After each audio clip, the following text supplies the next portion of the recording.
في يوم الأحد الموافق 14/1/2024 بقاعة المناقشات بالكلية تمت المناقشة العلنية للرسالة المقدمة من الباحث أحمد سيد طه سيد المسجل في برنامج درجة الدكتوراه المهنية في المحاسبة تخصص المحاسبة المالية بتاريخ 19/12/2021 والتي استغرقت مدة 3 ساعات في موضوع عنوان الرسالة باللغة العربية: دراسة العلاقة بين التحفظ المحاسبي وغموض التقارير المالية، دراسة تطبيقية.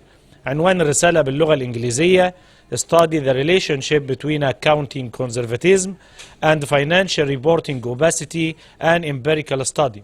وكانت لجنة فحص ومناقشة الرسالة المشكلة بموافقة معالي الأستاذ الدكتور نائب رئيس الجامعة للدراسات العليا والبحوث بتاريخ 26/12/2023 من السادة الأستاذ الدكتور مجدي مليجي عبد الحكيم أستاذ المحاسبة المالية ووكيل كلية التجارة جامعة بنها لشؤون خدمة المجتمع وتنمية البيئة رئيسا، الأستاذ الدكتور محسن عبيد عبد الغفار يونس عزام أستاذ المحاسبة والمراجعة المساعد ووكيل كلية التجارة جامعة المنوفية لشؤون خدمة المجتمع وتنمية البيئة عضوا، علاء عاشور عبد الله زلط أستاذ المحاسبة المساعد بالكلية مشرفا وعضوا. وفيما يلي تقرير اللجنة بعد المناقشة: أوصت اللجنة بمنح الباحث أحمد سيد طه سيد درجة الدكتوراه في المحاسبة تخصص المحاسبة المالية من كلية التجارة جامعة المنوفية.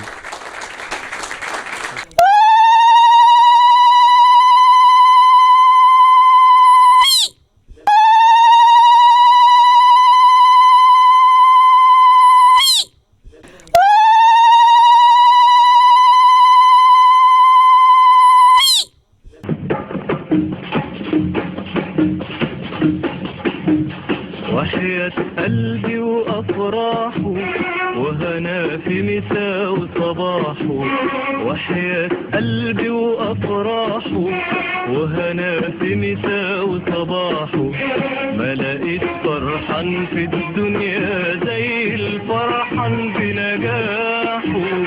وحياة قلبي وأفراحه وهنا في مساء وصباحه، وحياة قلبي وأفراحه وهنا في مساء وصباحه، ما لقيت فرحان في الدنيا زي الفرحان بنجاحه. حلمي جميل في خيالنا ولا نكتب يوم عندنا وبلغنا بطول ولا حياتنا ومستقبلنا، ولقيتني في عز هنايا والدنيا فرح وعيايا، ولقيتني في عز هنايا والدنيا فرح وعيايا، بتهني حبايبي معايا والكل ارتاحوا. ده مفيش فرحان في الدنيا زي الفرحان في نجاحه.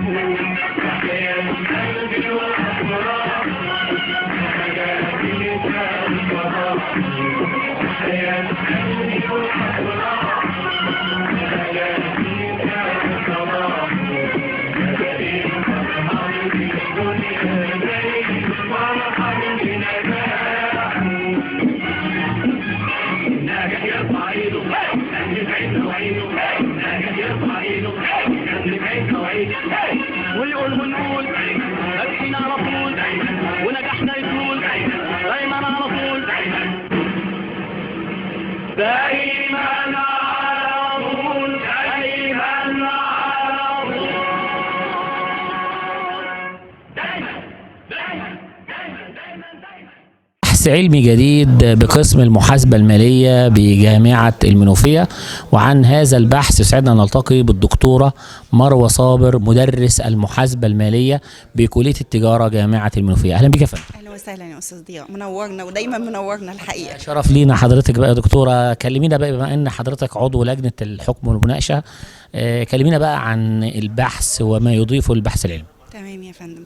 الحقيقة هو رسالة الدكتوراه النهاردة المهنية للباحث أحمد طه بتتكلم عن أثر التحفظ المحاسبي على غموض التقارير المالية. الحقيقة بس في الأول كده قبل ما أتكلم على الرسالة، إحنا جامعة المنوفية بتتميز إن هي تقريبا الجامعة الوحيدة اللي بتدي رسالة دكتوراه مهنية في تخصص المحاسبة، فده الحقيقة إضافة علمية للكلية بتاعتنا وللجامعة. بالنسبة للبحث بتاع أستاذ أحمد، هو بيتكلم في جزء دقيق من المحاسبة المالية عن غموض التقارير المالية. الحقيقة جودة التقارير المالية اللي تحتها مسمى غموض التقارير المالية ده بيعكس مسمى كبير جدا في المحاسبة المالية، لأن أنا لو ما عنديش جودة في التقارير المالية، عندي غموض في التقارير المالية، الحقيقة ده بيسبب أزمة للمستثمرين. ما أقدرش أجذب المستثمر وأعرفه بالظبط الشركة أو المؤسسة الربحية بتاعتها قد إيه، الربح بتاعها كام، هل هي داخله على لا قدر الله افلاس، اقدر استثمر فيها ولا ما اقدرش استثمر فيها. الحقيقه هو اضافه علميه للمكتبه الاكاديميه والمكتبه المهنيه. طب لو حبينا نوجه كلمه بقى لشباب الباحثين نقول لهم ايه؟ شباب الباحثين الحقيقة احنا محتاجين تكاتفهم مع الجانب الأكاديمي، ان لازم يجيبوا لنا المشكلات الموجودة في الواقع العملي وندرسها احنا كأكاديميين معاهم، بحيث نقدم للمجتمع المصري اي حلول للمشاكل الاقتصادية اللي موجودة دلوقتي، سواء بقى اتعلقت بالتضخم، بسعر الفايدة، بسعر الصرف، ازاي ده نعالجه من الجانب المحاسبي. ده هيفيد الحقيقة الاقتصاد المصري. كنا نلتقي بالدكتور علاء عاشور زلط، أستاذ المحاسبة المساعد بكلية التجارة جامعة المنوفية والمشرف الرئيسي على الباحث. أهلا بك يا فندم. اهلا وسهلا بحضرتك يا استاذ ضياء، فرصه سعيده ومنورين كليه التجاره جامعه المنوفيه. اكيد بقى حضرتك بقى كان فيه صولات وجولات وتوجيهات واشراف كبير حضرتك قمت بيه لتوجيه الباحث في البحث الخاص بيه. كلمنا بقى حضرتك عن دور الاشراف في صقل البحث العلمي بصفه عامه. بسم الله الرحمن الرحيم، الحمد لله والصلاة والسلام على سيدنا محمد رسول الله وعلى آله وصحبه أجمعين. الحقيقة شرفت من خلال مجلس قسم المحاسبة بالإشراف على رسالة الباحث أحمد سيد. كلية التجارة جامعة المنوفية من الكليات الحقيقة اللي هي بتنفرد على مستوى الجمهورية بوجود برامج للدكتوراه المهنية في تخصص المحاسبة، فدي ميزة كبيرة جدا مش موجودة للباحثين اللي بيهتموا بالدراسات المهنية غير في كلية التجارة جامعة المنوفية ومن خلال قسم المحاسبة بالكلية. في 2021 شرفت بتكليف القسم ليا بالإشراف على رسالة الباحث أحمد بعنوان دراسة العلاقة بين التحفظ المحاسبي وغموض التقارير المالية، دراسة تطبيقية. عملنا بروتوكول للعرض على مجلس القسم خاص بالفكرة البحثية، وتم موافقة مجلس القسم على تسجيل الباحث تحت إشرافي، ومعايا الزميلة العزيزة الدكتورة مروة صابر حمودة السيد مدرس المحاسبة بالكلية. وضعنا الخطة للباحث والحمد لله أتمينا بعد سنتين الرسالة بشكلها الكامل، والباحث الحقيقة كان من الباحثين الجيدين. أنا ما اديته الفكرة في بداية الموضوع اشتغل عليها لأنها تقع في الاريا البحثية الخاصة بي. أنا عامل بحث في 2019 في الجزئية الخاصة بالتحفظ المحاسبي، وأيضا ليا بحث في عام 21 في غموض التقارير المالية، فهو كان بيشتغل في اريا أو في منطقة أو في نقطة بحثية خاصة بي أو خاصة بالعمل البحثي الخاص بي. والحمد لله دخلنا النتائج بتاعة البحث تم عرضها في مجلس القسم من خلال عرض تقرير إنجاز للرسالة، وتم موافقة مجلس القسم ومجلس الكلية واعتماد السيد الأستاذ الدكتور نائب رئيس الجامعة لشؤون الدراسات العليا والبحوث لتشكيل لجنة المناقشة والحكم على رسالة الباحث، واللي تقرر العقد اللجنة ليها النهاردة السبت الموافق 14/1 الساعة 1 ظهرا إن شاء الله في لجنة المناقشات أو في قاعة المناقشات بالكلية. حضرتك بقى في آلية معينة لتنفيذ مثل هذه التوصيات في التطبيق العملي؟ احنا الحقيقة لما خلصنا للدراسة التطبيقية خرصت لمجموعة من النتائج العملية. هذه النتائج العملية فعلا قابلة للتطبيق في البيئة المصرية، لأنه بيطبق على الشركات المقيدة في البورصة المصرية، وواخدين مجموعة من القطاعات واخدين عينة من الشركات في ضوء مجموعة من الاشتراطات علشان تبقى عينة حكومية وعينة قطاعية ممثلة لكافة المجتمع. وخلصت كمان الرسالة لمجموعة من التوصيات القابلة للتنفيذ، واللي وضعنا في الرسالة بتاعتنا مجموعة من الآليات إن شاء الله لتنفيذ الاساتذه، وهتكون الرساله بمجرد ان شاء الله الانتهاء من التعديلات الخاصه بالاساتذه اعضاء لجنه المناقشه والحكم موجوده في مكتبه الكليه لاي احد من الباحثين او لاي جهه معينه للاطلاع عليها وتنفيذ التوصيات العلميه اللي موجوده فيها. من داخل كلية التجارة جامعة المنوفية وبحث علمي جديد في المحاسبة المالية، ومن قاعة المناقشات يسعدنا نلتقي بالأستاذ الدكتور محسن عزام، عضو لجنة المناقشة ووكيل كلية التجارة جامعة المنوفية لشؤون البيئة وخدمة المجتمع السابق. أهلا بك يا فندم. اهلا بمعاليك يا فندم، واهلا وسهلا بسيادتك، ومتشكرين على حضور حضرتك والفريق المعاون، ونتمنى ان شاء الله يبقى يوم سعيد ان شاء الله. حضرتك بقى كلمنا عن البحث وعن الإطار النظري اللي الباحث عمل بحثه فيه، وطبعا أكيد كان في مجتمع عينة أكيد استند ليه في بحثه. كلمنا بقى حضرتك عن الإضافات اللي بيضيفها البحث داخل أروقة كلية التجارة جامعة المنوفية. هو البحث اللي مسجل عليه الأستاذ أحمد في قسم المحاسبة كلية التجارة، واللي هو محل مناقشة إن شاء الله خلال الساعات القليلة أو الدقائق القادمة إن شاء الله، هو أحد الموضوعات اللي بيعرضها مجلس القسم وضمن سياسة القسم الموجودة من خلال اختيار بعض الموضوعات اللي لها علاقة بالمجتمع، وبنحاول ندرسها ونبحثها، وبعد ما ينتهي الطالب من العمل الجزء النظري والجزء العملي والجزء التطبيقي بتعقد له لجنة مناقشة زي لجنة اليوم يتم مناقشة هذه الرسالة. الباحث النهاردة بيتعرض لموضوع من الموضوعات المهمة جدا، هي موضوع التحفظ المحاسبي وعلاقته بالتقارير المالية. سيادتك عارف ان الشركات المالية بتعمل تقارير مالية سنوية، والتقارير دي بتتفاوت من حيث درجة القابلية للقراءة، فبتبقى فيه تقارير مالية قابلة للقراءة بنسميها الريدابيليتي، القابلية للقراءة، وفي تقارير مالية بيكون فيها قدر من التعقد أو قدر من الغموض أو قدر من الصعوبة، أحيانا بتكون يعني متعمدة وأحيانا بتكون تلقائية. البحث النهاردة بيتكلم على الممارسات التحفظية اللي ممكن تؤثر على غموض التقارير المالية، والبحث ده يعتبر مفيد جدا لأنه بيساعد المحللين الماليين في فهم التقارير المالية، بيساعد مستخدمي القوائم المالية في تفهم واستيعاب القوائم المالية وإمكانية المقارنة، بيساعد أيضا البحث كمان ممكن يفيد في الاستثمار في البورصة، لأن القوائم المالية دي بتبقى محل اهتمام المستثمرين.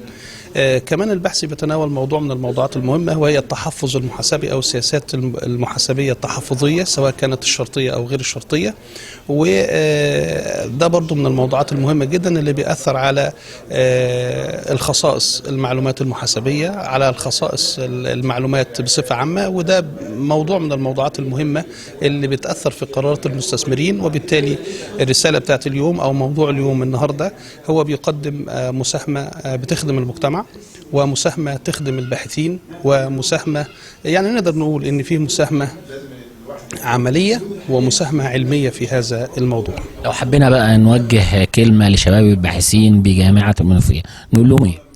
طبعا انا بأحث الباحثين واحنا منهم برضو، لان احنا برضو ما زلنا في عداد الباحثين، يعني بنقرا الشباب كمان. لا ربنا يكرمك، يعني احنا ما زلنا باحثين، فاحنا المفروض ان احنا بنبحث عن القضايا اللي بيعاني منها المجتمع، ونحاول ان احنا نبحث في هذه الموضوعات عشان نقدر نوجد حلول لهذه المشاكل. يعني كان في مرة من المرات وبعض المساهمات يعني في مشاكل كثيرة، يعني مشاكل موجودة في المجتمع، فانا بأهيب بالسادة الباحثين سواء كانوا طلاب أو كانوا زمايلي أو أنا أو الباحثين في مصر عموما، أن يتم التركيز على المشاكل المجتمعية ويتم دراسة وفحص المشاكل المجتمعية. يعني أتكلم على تخفيض التكاليف، أتكلم على زيادة الجودة، أتكلم على شفافية التقارير المالية، أتكلم على موضوعات بتمس المجتمع عشان يكون للبحث العلمي مردود. وده أحد السمات أو أحد الأهداف اللي موجودة في قسم المحاسبة في كلية التجارة جامعة المنوفية.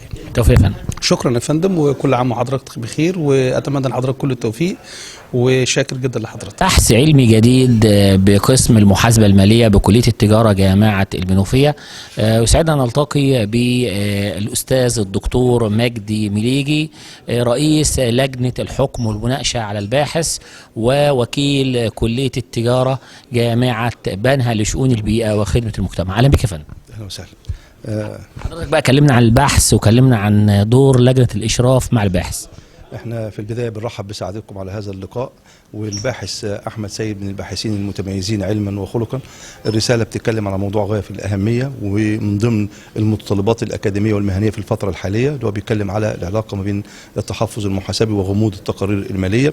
الباحث قدم اطار فكري وقدم متميز يشمل الجانب الاول التحفظ المحاسبي، ويشمل الجانب الثاني غموض التقارير الماليه، وعمل دراسه تطبيقيه ممتازه على عينه من الشركات المقاده في البورصه المصريه، 25 شركه من الشركات المسجله في البورصه في القطاعات المختلفه. والباحث بيحاول اختبار 8 فروض.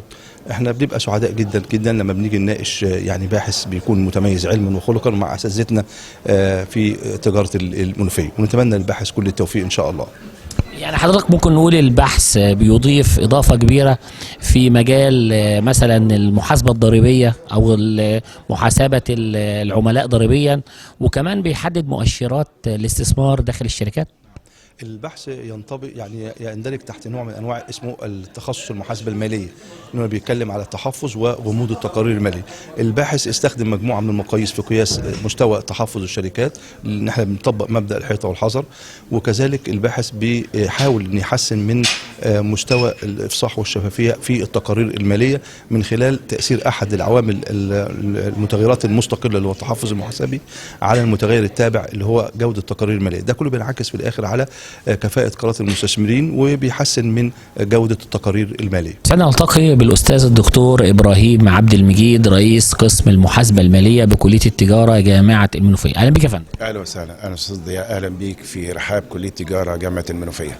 حضرتك بقى كلمنا عن البحث العلمي داخل القسم ودوره وأثره في التواصل بين شباب الباحثين وشيوخ مهنة المحاسبة. طبعا قسم المحاسبة كلية تجارة جامعة المنوفية بيقدم العديد من البرامج بالنسبة للباحثين في قطاع الدراسات العليا. فعندنا برنامج اللي هو الماجستير المهني والأكاديمي والدكتوراه المهنية والأكاديمية، وإحنا بنتميز من بين الأقسام المحاسبية في مصر إن إحنا عندنا دكتوراه مهنية في المحاسبة، وفي خريجين في هذا القسم يعني. بنقدم برضو مجموعة من البرامج في مجال الدبلومات الأكاديمية والدبلومات المهنية، وفي خطة بحثية بالنسبة للقسم يتم تنفيذها ونربطها ما بين البحث العلمي وبين القضايا المجتمعية المحيطة بالمجتمع، وبنشجع صغار الباحثين في القسم سواء الباحثين من الخارج أو الباحثين من داخل القسم على الربط ما بين البحث العلمي والقضايا المجتمعية الموجودة في المحيط الخاص بجامعة المنوفية. أهمية بقى مثل هذه الأبحاث في دفع الاستثمار داخل مصر. والله احنا يعني في بعض المشاريع الممولة اللي بنحاول ندخل فيها بحيث ان احنا نتناول بعض القضايا اللي تحد من بعض المشاكل الموجودة في بعض القطاعات، سواء القطاعات الصناعية او القطاعات الخدمية. فهذه المشاريع الممولة او المشاريع البحثية الغير ممولة بنحاول من خلالها ان احنا نعالج بعض القضايا سواء الاقتصادية اللي هي تقدر ترفع من كفاءة القطاع الاقتصادي في جمهورية مصر العربية. سعدنا نلتقي بالأستاذ الدكتور محمود رجب ياسين غنيم، أستاذ المحاسبة والمراجعة بكلية التجارة جامعة بنها. أهلا بك يا فندم. اهلا بحضرتك واهلا بحضراتكم جميعا. حضرتك بقى كلمنا عن البحث العلمي واثره ودوره في اثراء الحياه الاقتصاديه والاستثمار داخل مصر. بسم الله الرحمن الرحيم. بسم الله الرحمن الرحيم، والصلاة والسلام على أشرف المرسلين سيدنا محمد نبي المرسلين وعلى آله وصحبه أجمعين. بالنسبة للبحث العلمي في مصر عموما، الآن في تطورات تكنولوجية في كل الناشئ في المجالات العلمية وفي المجالات البحثية، وده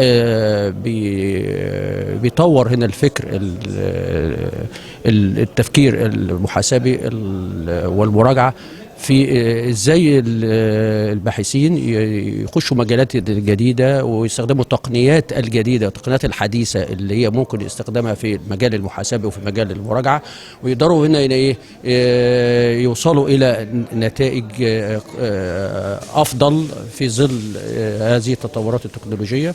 وده بيساعد لازم الباحث يكون مؤهل تأهيلا علميا بصفة عامة، علمي وعملي، عشان يقدر يعني يستوعب التقنيات الجديدة والحديثة في اللي بيستخدمها، سواء كان في إعداد القوائم المحاسبية ومراجعتها، وكل ده يتطلب إعادة التفكير، إعادة المنهجية المعرفية سواء كان للمحاسب سواء كان أو للمراجع. ليه؟ عشان يقدر يتواكبوا مع كل هذه التطورات التكنولوجية الحديثة، وده بفضل الله سبحانه وتعالى. ده اللي احنا بنسعى اليه، سواء كان بالنسبة للطلاب بالنسبة للباحثين، ان احنا يعني نبثه في طلابنا وفي الباحثين ونأكد عليه، عشان ده كل الفترات القادمة ان شاء الله تعالى بتعتمد اساسا على كل هذه التقنيات التكنولوجية الحديثة بإذن الله تعالى.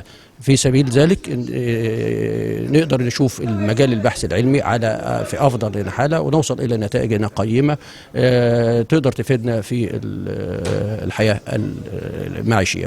سعادة نلتقي بالباحث أحمد السيد الحاصل على درجة الدكتوراه من كلية التجارة جامعة المنوفية. ألف مبروك يا دكتور. ربنا يبارك في سيادتك. الحمد لله حمدا كثيرا طيبا مباركا فيه كما ينبغي لجلال وجهك وعظيم سلطانك.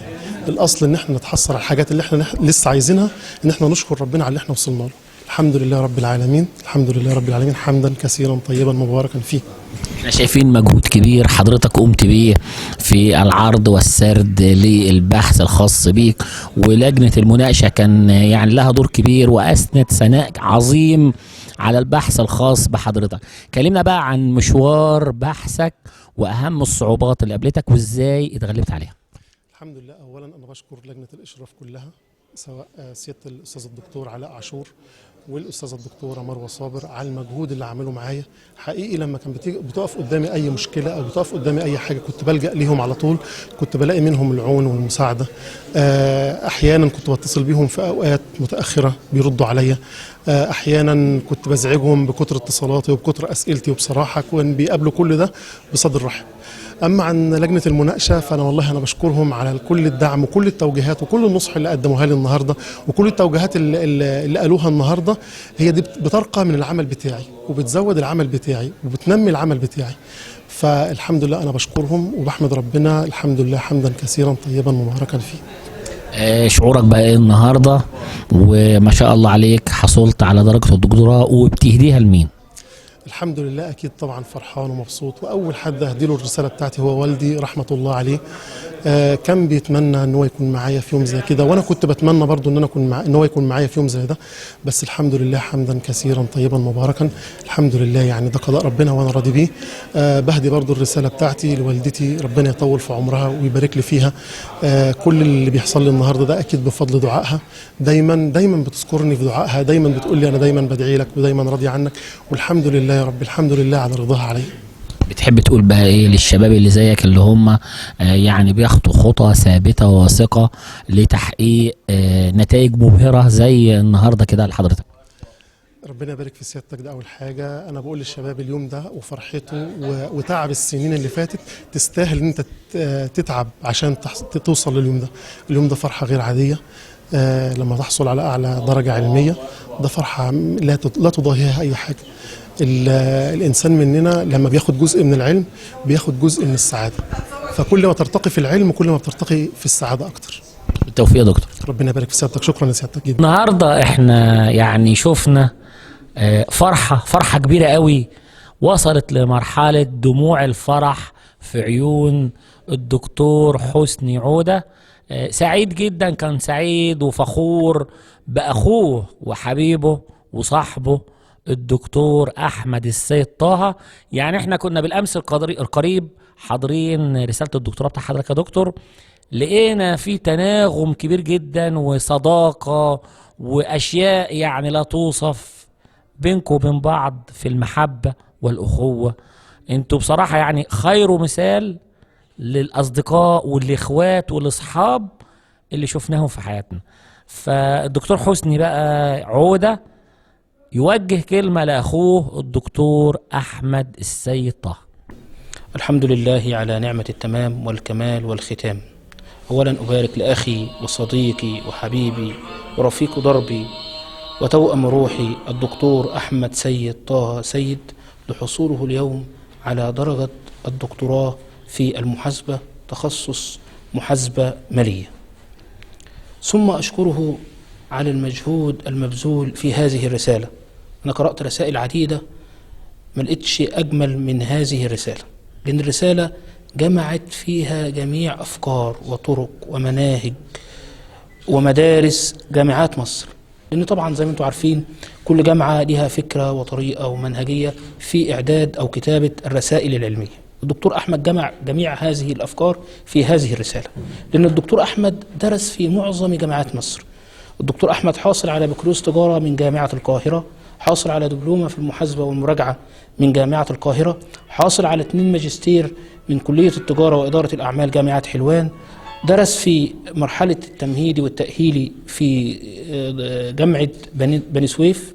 الدكتور أحمد حاصل على تأهيل دكتوراه من جامعة مدينة السادات. الدكتور أحمد درس تأهيل دكتوراه في جامعة عين شمس. الدكتور أحمد زار معظم جامعات مصر، جامعة بنها وجامعة طنطا وجامعة الزقازيق وجامعة المنصورة.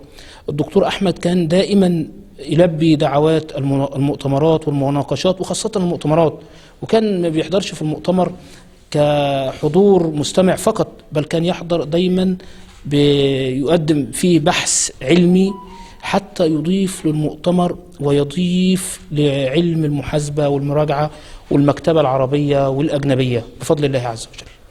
أما عن مستوى خلق الدكتور أحمد فأنا طبعا يعني أنا ما لقيتش ولا هشوف ولا هلاقي أخ وصديق وحبيب زي الدكتور أحمد.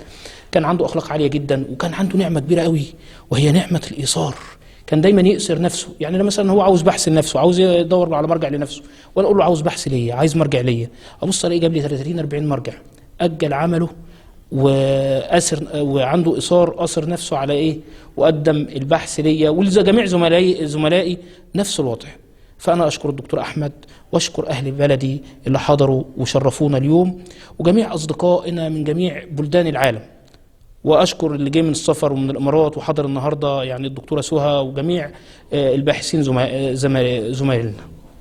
حضرتك بقى عاوزين كلمتين من القلب نوجههم للشباب، نقول لهم ايه علشان يعني الصداقة ترتقي للأخوة وترتقي للتلاحم، والصديق يبقى هو يشعر بصديقه ويكونوا فعلا زي ما الرسول صلى الله عليه وسلم بيقول ايه، اذا اشتكى عضو تداعى له سائر الاعضاء بالسهر والحمى. اول حاجه تكون بينهم الاخلاص، اهم حاجه بين الصديق وصديقه الاخلاص، يحافظ على سره، لان دايما الصديق بيفضفض مع صديقه، فبقى يعني ممكن يفضفض بحاجات دايما ما يفضفضهاش مع حد، فدايما يكون الانسان عنده الاخلاص ويحافظ ويكون عنده كتم السر ويحب لصديقه زي ما بيحب لنفسه. لو مش الموضوع ده هيروحوا في حته ثانيه خالص. يعني اللي بيننا وبين الدكتور احمد ان احنا كنا مع بعض مخلصين مع بعض، انا عاوز له الخير اكتر منه، وهو عاوز له الخير اكتر من نفسه. فدي كان دايما يعني ايه الحاجه اللي ساعدتنا ووصلتنا للدرجات العلميه دي.